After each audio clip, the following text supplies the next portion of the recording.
अगर भाई बेगराज यादव को यहाँ से चुनाव लड़ाते हैं तो निश्चित तौर पे बहुत भारी बहुमत के साथ इस विधानसभा सीट को जीत करके माननीय मुख्यमंत्री जी की झोली में डालने का कार्य करूँगा। कौन दिन रात मेहनत कर सकता है, कौन सच्चा सिपाही पार्टी के लिए आगे सिद्ध हो सकता है, ये सारी चीज़ें देख करके पार्टी टिकट देगी। उसी आशा उम्मीद के साथ हम भी लाइन में लगे हैं। जैसा पार्टी का आदेश होगा सिर माथे पे। आज जिनको पेंशन मिल रही है और रात की सांस ले रहे हैं, और इसी प्रकार उन लोगों की 300 रुपये हर साल पेंशन बढ़ती रहेगी। ये तो झूठे ढकोस लेगा हम 6,000 कर देंगे, 10,000 रुपये कर देंगे। पहले 10 साल हुड्डा साहब की सरकार थी हरियाणा प्रदेश में, उस टाइम क्यों नहीं कर दिया?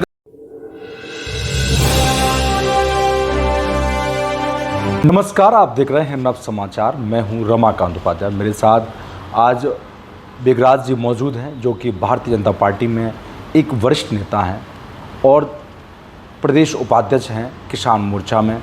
साथ में प्रभारी भी हैं महेंद्रगढ़ भिवानी के, और कई लंबे समय से बासापुर विधानसभा की जनता के लिए सेवा भी कर रहे हैं। और साथ में कई उन्होंने ये देख लिया कि सरकार आई भी गई भी, उनका एक अपने आप का बहुत बड़ा एक्सपीरियंस है। बासापुर विधानसभा चुनाव की तैयारी में भी हैं, टिकट के लिए भी अपना हक के लिए पार्टी के अंदर दावेदारी भी ठोक रहे हैं। बेगराज जी कैसे दिख रहे हैं कि बासापुर विधानसभा की जो समस्या हैं, अभी बीते दिन कुछ पहले राव नरवीर ने आरोप लगाते हुए कहा है कि भारतीय जनता पार्टी की सरकार के होते हुए और प्रशासन के अंदर भ्रष्टाचार का बड़ा बोलबाला है और बासापुर भ्रष्टाचार में डूबता जा रहा है। इस चीज़ को कैसे देखेंगे आप? देखो जी, भारतीय जनता पार्टी एक पार्टी नहीं है, ये एक बहुत बड़ा लोगों का समूह है। वर्ल्ड की पहले नंबर की ऐसी हमारी भारतीय जनता पार्टी है, जिसमें छोटे से छोटे कार्यकर्ताओं को ऊंचे से ऊंचा पद मिलता है। आज भारतीय जनता पार्टी के अंदर हरियाणा प्रदेश के मुख्यमंत्री नायब सिंह सैनी हैं, वो किसान परिवार से है। मैं किसान मोर्चे के प्रदेश अध्यक्ष हूँ। कभी पीछे नायब सिंह सैनी हरियाणा प्रदेश में किसान मोर्चा के महामंत्री हुआ करते थे। आज वो मुख्यमंत्री की गद्दी पे विराजमान है। इस पार्टी के अंदर भाई भतीजावाद, ये मेरे परिवार का रिश्तेदार है, ऐसा कुछ नहीं है। इसमें काम करने वाला व्यक्ति चाहिए। लास्ट की पंक्ति में भी कोई व्यक्ति बैठा था, उसको भी पार्टी बुला के पता नहीं कितने बड़े पद पे बैठा सकती है, लेकिन पार्टी का समर्पित कार्यकर्ता होना चाहिए। बेगराज यादव पार्टी का समर्पित कार्यकर्ता है। और आपने विधानसभा चुनाव की बात पूछी, विधानसभा चुनाव की टिकट मांगना हर कार्यकर्ता चाहता है। अगर मुझे विधानसभा की टिकट मिले, मुझे पार्षद की टिकट मिले, मुझे लोकसभा की टिकट मिले, लेकिन टिकट देना हाईकमान का काम है। लेकिन मैं गारंटी के साथ आप लोगों को बात बताना चाहता हूं, यदि भारतीय जनता पार्टी ने मेरे को यहाँ से काबिल समझा, अगर भाई बेगराज यादव को यहाँ से चुनाव लड़ाते हैं, तो निश्चित तौर पे बहुत भारी बहुमत के साथ इस विधानसभा सीट को जीत करके माननीय मुख्यमंत्री जी की झोली में डालने का कार्य करूँगा। मोदी जी के नाम को ऊपर बढ़ाऊँगा, ये मेरा संकल्प है। और अन्य किसी भाई को यहाँ से टिकट मिलती है, उसकी पूरी तन मन धन से मदद करूँगा, रात दिन उसके लिए कार्य करूँगा। मेरा एक ही टारगेट है, बादशाहपुर विधानसभा से भारतीय जनता पार्टी की जो सीट है, बहुत भारी बहुमत से हमने सीट जीतनी है। एक ही टारगेट है, हरियाणा प्रदेश में तीसरी दफ़ा सरकार बनानी है और भाजपा की बादशाहपुर से सीट को जीतना है। और जैसे आपने अधिकारियों की बात करी, हमारे माननीय मुख्यमंत्री मनोहर लाल जी तकरीबन 9.5 वर्ष तक इस हरियाणा प्रदेश के मुख्यमंत्री रहे।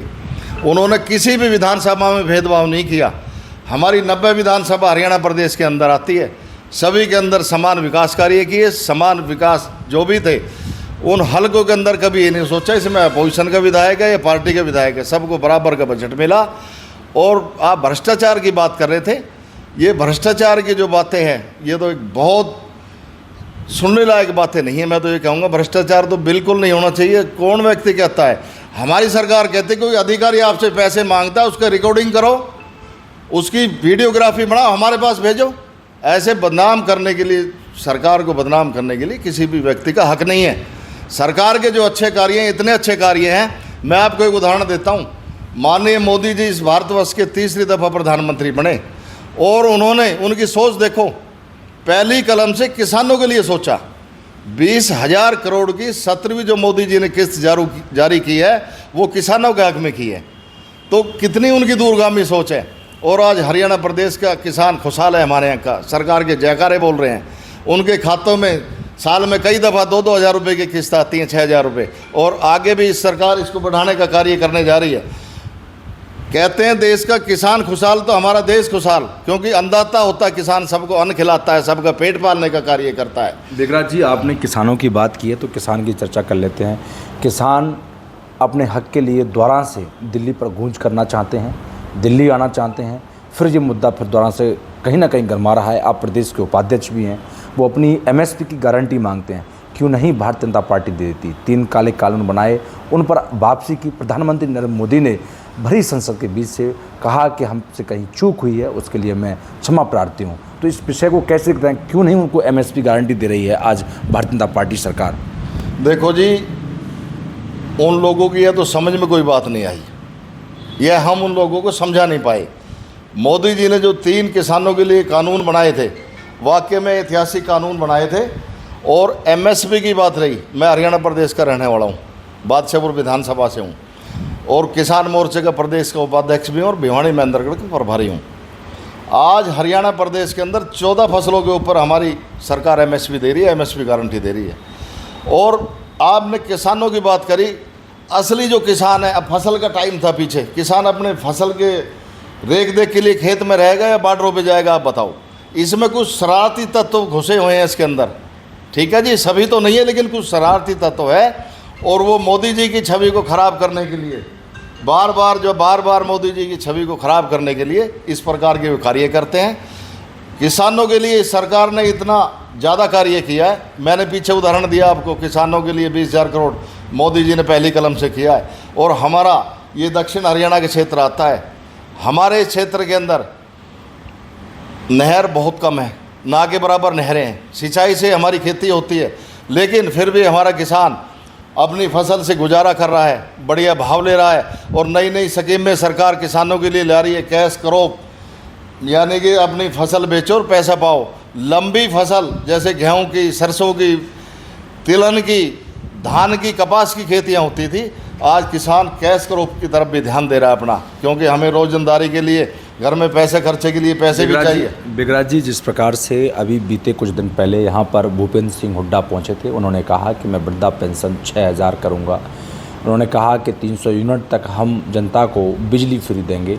उन्होंने कहा कि हम नौजवानों को रोज़गार देंगे, क्योंकि कहीं ना कहीं अगर बेरोज़गारी की अगर बात की जाती है तो हरियाणा पूरे देश के अंदर नंबर 1।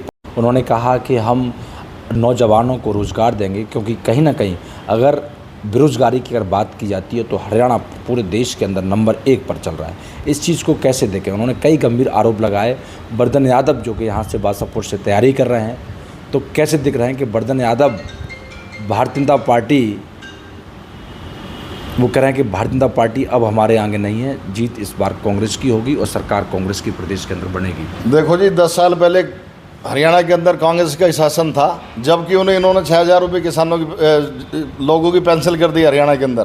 किसी ने रोका थोड़ी था इनको। अब 6,000 बिजली माफ़ क्यों नहीं कर दी? किसी ने रोका थोड़ी था इनको कि भाई बिजली क्यों फ्री दे रहे हो 300 यूनिट।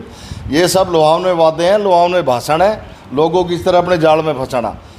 यदि लोगों की पेंशन करिए सही मायने में, तब देवीलाल ने इस पेंसिल को शुरू किया था और इसको आगे बढ़ाने का काम किया, तो भारतीय जनता पार्टी ने इस पेंसिल को आगे बढ़ाने का काम किया। हमारी सरकार जब हरियाणा प्रदेश के अंदर आई, उसके हर साल 300 रुपये की बढ़ोतरी हमारी सरकार कर रही है, हरियाणा प्रदेश की सरकार कर रही है। आज जिनको पेंशन मिल रही है और राहत की सांस ले रहे हैं, और इसी प्रकार उन लोगों की 300 रुपये हर साल पेंशन बढ़ती रहेगी। ये तो झूठे ढकोस लेगा, हम 6,000 कर देंगे, 10,000 रुपये कर देंगे। पहले 10 साल हुड्डा साहब की सरकार थी हरियाणा प्रदेश में, उस टाइम क्यों नहीं कर दिया? का कैसा वर्चस्व आपके विधानसभा के अंदर? ऐसा जी, सबका बढ़िया बढ़िया अपना जो भी है कैंडिडेट, सब अपनी लेवल पर तैयारियां कर रहे हैं। आज बेगराज, अपने आप को कहाँ देखते हैं कि आपके साथ में टिकट मांगने की रेस में मनीष यादव भी हैं, आपके राव नरवीर भी हैं, मंत्री रहे पहले, 96,000 वोट पाए थे, मनीष यादव भी हैं, आप भी हैं, तो अब आप इस किस पायदाने पे नंबर 1, 2, 3, 4, 5? भाई साहब, भारतीय जनता पार्टी के अंदर कोई पायदान नहीं होता। अभी पीछे आपने राजस्थान में देखा होगा, भजन लाल जी को मुख्यमंत्री बनाया है। जब वहाँ राजनाथ जी गए, वहाँ पे प्रभारी बन करके तो भजनलाल जी पीछे की लाइन में बैठे हुए थे।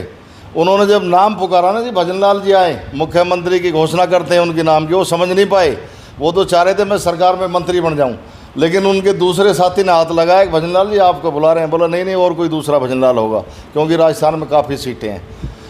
तो भजनलाल जी पिछली लाइन से बुला के आगे बुलाया, और इसमें कोई नंबर नहीं होता, वो एक नंबर पे फलाना, दूसरे पे फलाना, तीसरे पे फलाना।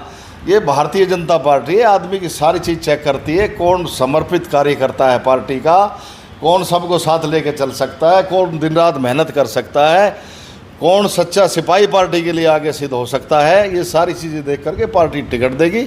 उसी आशा उम्मीद के साथ हम भी लाइन में लगे हैं, जैसा पार्टी का आदेश होगा सिर माथे पे। बिगराज यादव हमारे बीच में मौजूद, बासापुर से काफ़ी सीनियर नेता भी हैं। उनकी कहना है कि जो पार्टी हमें आदेश निर्देश देगी हम उसका पालन करेंगे। हमारा पहला उद्देश्य है प्रदेश के अंदर सरकार, और बासापुर विधानसभा की जो सीट को हम नायब सिंह सैनी जी की मुख्यमंत्री द्वारा बनाना चाहते हैं, उनकी झोली में जाए। साथ में उन्होंने कहा कि विकास भारतीय जनता पार्टी के अंदर काफ़ी हो रहा है।